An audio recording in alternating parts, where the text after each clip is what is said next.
شیک عجایب، ولی همین یک وجب متای دیگر نرسید ها؟ متا نرسید وکای ارزو جان، ولی جایزه رسید.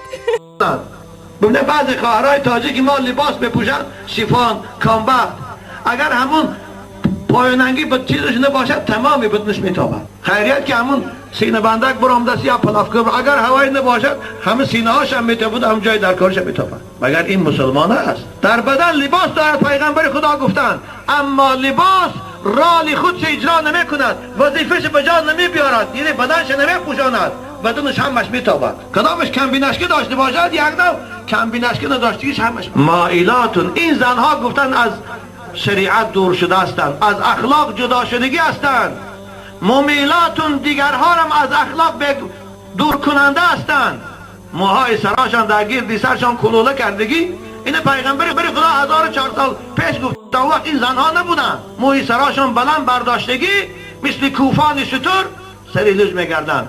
حضرت چی گفتن؟ لا یدخلن الجنت، این زنها بهشت نمیدرایند و لا یذقن نعیمها، بوی بهشت. پدرای عزیز، بستن رویمال و پوشیدن بدن زن این فرض است، یعنی این حکم قطعی خدا هست، این فرمان خدا هست. کدام زنی کی، کدام دختری کی اگر گوید که من رویمال نمیبندم، این به زیبایی من خلل میرساند، من این قبول ندارم، این زن، این دختر کافر است و این نمیشود نکاح کرد و این نمیشود فقط مراد جنازه کرد. در که همه ملاها میدانند کسی یک فرض خدا را قبول نکند، رد کند و کافر است. آخه این رویمال امر خدا هست. قرآن پروردگار به ما و شما خطاب میکند اعوذ بالله من الشیطان الرجیم ولیضربن بخمرهن علی جیوبهن. این امر خدا خودان پدرای عزیز قرآن گریخانه امروز قرآن با خطی کریلی ترجمه شده است.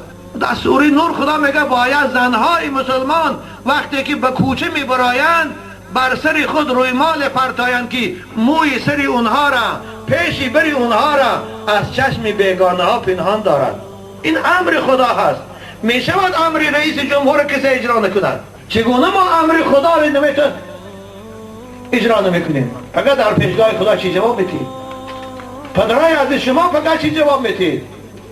خداوند به خاطر یک زن 4 مرد فقط عذاب میکند. حضرت امام حفص کبیری بخاری میگه یکی پدرشه، یکی شوهرشه، یکی برادرشه، یکی فرزندشه. بنابراین بچه های خوش رو برای زناتان شما جوابگر هستید.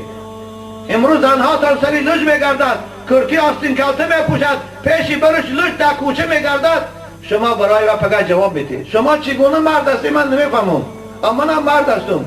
اگر اگر حالتی چیز همسر میبینم دنیا گشته میگیرد. من شما چطور مرد هستی من نمیفهمم که پیشی بریز زناتان تا بالای سینه لج در کوچه آدما تماشا میکنن، رشتان نمیبیاد. خداوند زن زیبا آفریده است، موی سرش زیبایی دارد، همش زیباست، لیکن برای شوهرش است. خواهرای ما خواه سری لج میکنن، خواه کرتی آستین کلته میپوشن، خواه پیشی برشان لج در خانه برای شوهرش همش درست است.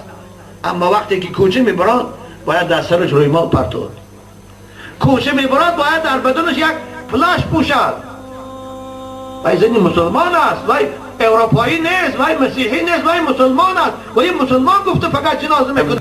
در روایت دیگر حضرت العنوهن فانهن ملعونات. این تو زنهای بی حیا و بی حجاب لعنت کنه، زیرا کنها لعنت کرده شده است. آخه پدرای عزیز، شوهرای عزیز، آخر شما در لعنت خدا گرفتار وقتی که دختراتون این تو میگردن. نگوید زبان هم تو است، زبان هیچی نیست است. زبان ما و شما تغییر بدیم، مدنیت ما و شما میبراریم. انسان است مدنیت ساز، انسان است تغییر دهنده زمان. وقتی که من تو دخترامون با رویمال کوچکی برآوردیم، دیگه هم دخترش با رویمال برای میشود چیه همه رویمال پو. مگر دختری تاجیک با رویمال نمیتواند مادر خواهر شفقت شود؟ مگر دختری تاجیک با رویمال نمیتواند در بازار شین سودا کند؟ مگر دختری تاجیک با رویمال نمیتواند در دکان شین سودا کند؟ مگر برای همین هم شرط است که آستینش تا آرینج برزند و سریلش کند؟ اولش عیبای شما پدراست که پروا ندارید. لباس شما میخرید، 100 سامون و 200 دلار در لباس میبیارید، دست دخترچتان میدید، او چگونه لباس میدوزد نمیپرسه که بچه میچو این تو دختی.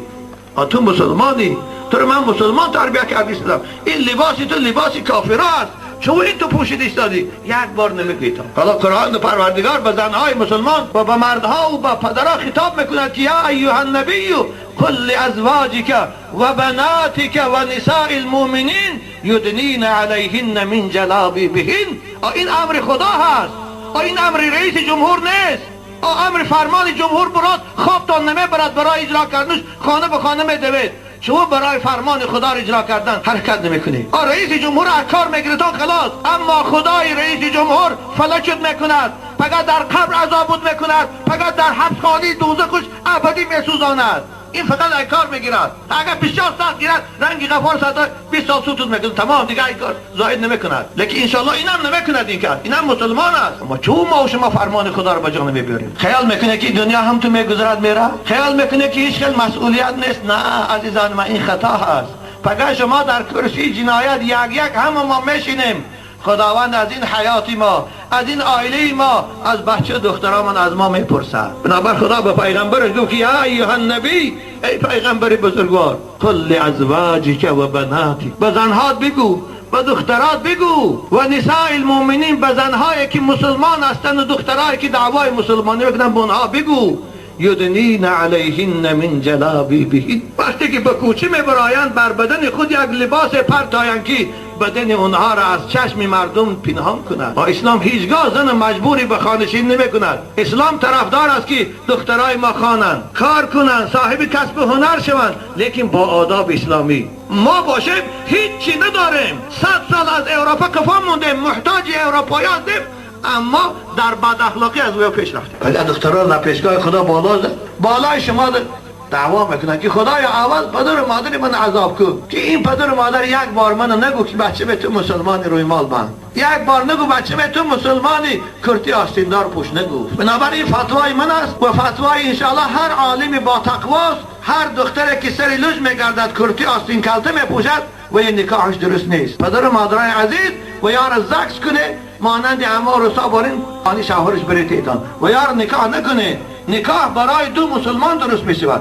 خداوند در قرآن نکاح امر میکنه فانکحوا ما طاب لکم من النساء، برای مردی مسلمان و زنی مسلمان. من به شما بچه های جوان تاکید میکنم، بچه های خوش زنگیر تاکید میکنم، خواه آینده فرزنداتون با آداب شود، با حیا شود، خواه که زنهاتون براتون وفادار و با آداب شود، دخترای با حیا و با عفت بزنی گیرید. دخترایی که سری لوج میگردن کرتی آستین کلته میپوشن اونها رو بزنی نگیرید، در که باید نمیتوند برای فرزند آینده شما مادر شدن.